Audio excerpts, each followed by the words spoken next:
से कक्षा 10 के अध्याय 6 जैव प्रक्रम में कल मैंने आपको बताया था किस तरीके से जो ब्लड होता है वो हृदय में प्रवेश करता है और वो ऑक्सीजन विहीन रक्त को ऑक्सीजन प्रयुक्त करता है और ऑक्सीजन प्रदान करता है। कल हमने बात की थी। आज हम फिर से एक डायग्राम, कल जो मैंने डायग्राम बनाया था वो समझाने के लिए बनाया था, आज मैं फिर वेल लेवल डायग्राम बनाया है। कभी कभी क्वेश्चन पूछा जाता है कि सिर्फ आप हृदय की संरचना का नामांकित चित्र बनाइए, वर्णन की आवश्यकता नहीं है, तो केवल चित्र बनाने का आ जाता है। सिर्फ आपको इस तरह से चित्र बना देना है, अच्छा सुंदर सा चित्र होना चाहिए और नामांकन कर दीजिए। बस सिर्फ आपको लिखना नहीं है, चित्र बनाइए, नामांकन करिए, आपको फुल नंबर मिलेंगे। तो चित्र का भी बहुत बड़ा महत्व है। तो हम ये बात करेंगे कि जो ब्लड होता है वो क्या करता है, वो लंग्स के पास जाता है ऑक्सीजन के लिए। ऑक्सीजन के लिए लंग्स के पास क्यों जाता है? क्योंकि लंग्स जो हम लोग सांस लेते हैं वो ऑक्सीजन लेते हैं, इसलिए ब्लड जो है लंग्स के पास जाता है ऑक्सीजनित होने के लिए। तो हम बात करेंगे किस तरह से पूरी संरचना पूरा कैसे ये होता है।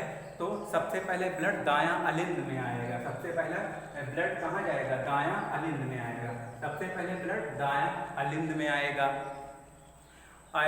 उसके बाद ब्लड दायां नीले में आएगा। दायां अलिंद के आने के बाद ब्लड दायां नीले में आएगा। यहाँ से यहाँ आएगा दायां अलिंद में, फिर दायां नीले में आएगा। उसके बाद ब्लड एक पाइप के सहारे फुफ्फुस धमनी के पास भेज दिया जाता है।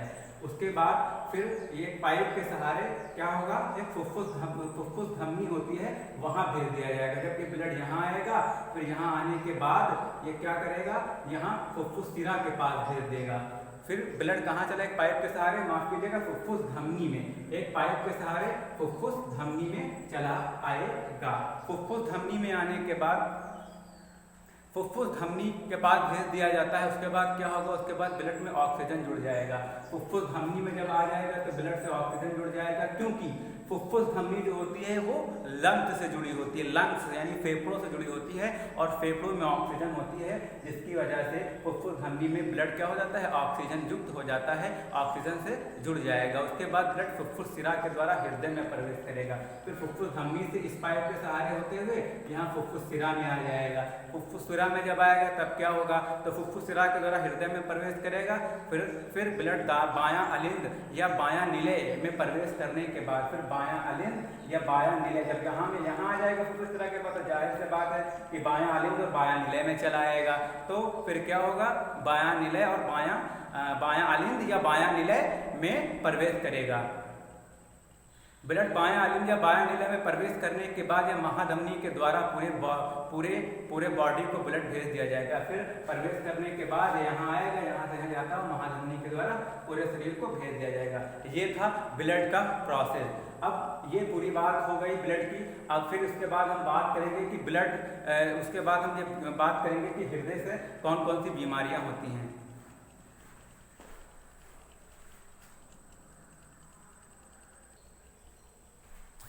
तो अब हृदय से संबंधित बीमारियों के बारे में बात करेंगे। तो एक बीमारी होती है धमनी काटन या एथेरोस्क्लेरोसिस या इसमें क्या होता है, इसका लिख लीजिए नाम, धमनी कॉटन है। जो बीमारी होती है वो क्या होती है, बीमारी का नाम धमनी कॉटन है। धमनी काटन में यह है बीमारी, धमनी काटन में धमनी काटन। इसमें क्या होगा, यह धमनियों में होता है। इसमें धमनियां संकुचित हो जाती हैं और रक्त का दाब बढ़ जाता है। फिर उसके बाद होता है हृदय घात, जिसको बोलते हैं हार्ट अटैक। फिर इसके बाद दूसरी बीमारी हृदय घात। हृदय घात इंग्लिश में बोलेंगे हार्ट अटैक, आप लोगों ने सुना होगा। इसे मायोकार्डियल संक्रमण कहा जाता है, जो रक्त के प्रवाह में बाधा उत्पन्न करता है। चिकित्सीय भाषा में हृदय घात का संबंध गोल्डन आवर फोटोग्राफी से है। इससे बचाव के लिए बीटा ब्लॉकर का प्रयोग किया जाता है। इसके बाद होने वाली बीमारी है आमवती हृदय रोग। आइए देखते हैं।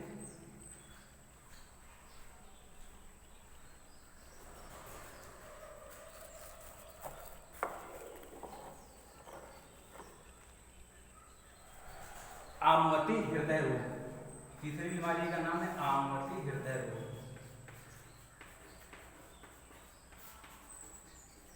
आमवती हृदय रोग, इन बीमारियों के बारे में हम लोग पढ़ रहे हैं हृदय की। यहाँ पिगमेंट मिल गई है बीमारी। आमवती हृदय रोग, इसमें क्या होगा? यह जीवाणु जनित रोग है या स्ट्रेप्टोकोकस वायरिडेंस, स्ट्रेप्टोकोकस वायरिडेंस नामक जीवाणु से होता है। इसकी वजह से हृदय में छिद्र होने लगते हैं। फिर उसके बाद नीला बच्चा, ब्लू बेबी सिंड्रोम, नीला बच्चा रोग, इसमें क्या होगा? नीला बच्चा रोग, नीला बच्चा, इसमें क्या होगा कि जो ये विभाजिका होती है, ये क्या होती है? उसमें विभाजिका अलग हो जाती है और डीऑक्सीजनेटेड ब्लड और ऑक्सीजनेटेड ब्लड आपस में मिल जाते हैं, जिससे बच्चे के दिल में छेद हो जाता है। बच्चे का हृदय पूर्ण रूप से विकसित नहीं होता। यह रोग शरीर में नाइट्रेट की उपस्थिति के कारण भी होता है। अब हृदय उपचार की बात करेंगे। हृदय उपचार, हृदय का उपचार कैसे करेंगे देखते हैं। हृदय उपचार में क्या होगा? इसके लिए कैथ लैब की जरूरत पड़ती है। इसमें पैर में स्केनस सिरा को काटकर हृदय में लगा दिया जाता है। इसके अलावा छाती से मेमोरी धमनी तथा हाथ में प्राप्त रेडियल धमनी का भी प्रयोग किया जाता है। ये थी बीमारियों के बारे में।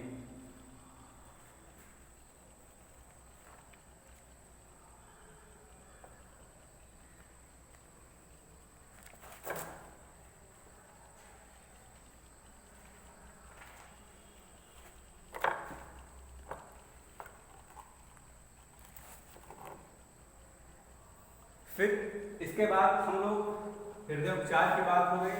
अब इसके बाद हृदय प्रत्यारोपण क्या होता है उसके बारे में बात करेंगे। तो सबसे पहले 1867 ईस्वी में,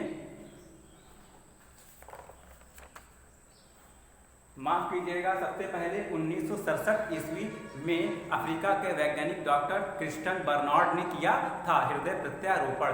भारत का पहले हृदय प्रत्यारोपण 1994 में एम्स के डॉक्टर वेणुगोपाल द्वारा किया गया।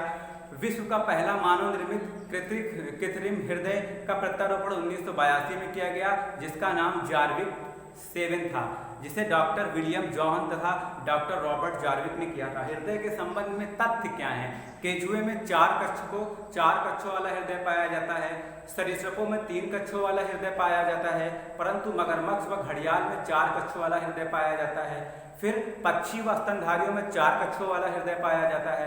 हृदय की संकुचन अवस्था से आशय नीले की संकुचन अवस्था से है, जो पारे के स्तंभ से 120 मिलीमीटर Hg के बराबर होता है। हृदय की शिथिला अवस्था से आशय नीले की शिथिला अवस्था से है, जो पारे के स्तंभ के 80 मिलीमीटर Hg के बराबर होता था। ये था आपका रक्त परिसंचरण तंत्र, जो आज समाप्त हो गया है। इसमें एक होता है दोहरा रक्त परिसंचरण तंत्र, वो भी मैं आपको समझाने जा रहा हूं।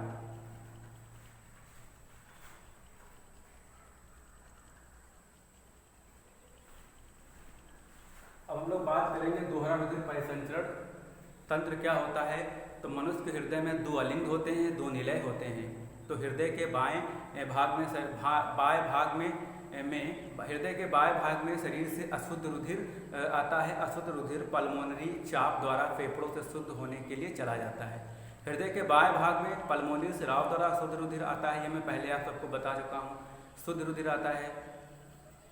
शुद्ध रुधिर कैरोटिको सिस्टमैटिक चाप द्वारा सारे शरीर में प्रवाहित हो जाता है। इस प्रकार दोहरे परिसंचरण में कहीं भी शुद्ध व अशुद्ध रुधिर का मिश्रण न होने के कारण परिसंचरण अधिक प्रभावशाली रहता है और रुधिर प्रवाह के लिए अधिक दाब उत्पन्न होता है। यह था आपका दोहरा रुधिर परिसंचरण। तो आपका जो जैव प्रक्रिया में रक्त परिसंचरण तंत्र था, आज वो पूरी तरह से समाप्त हो चुका है।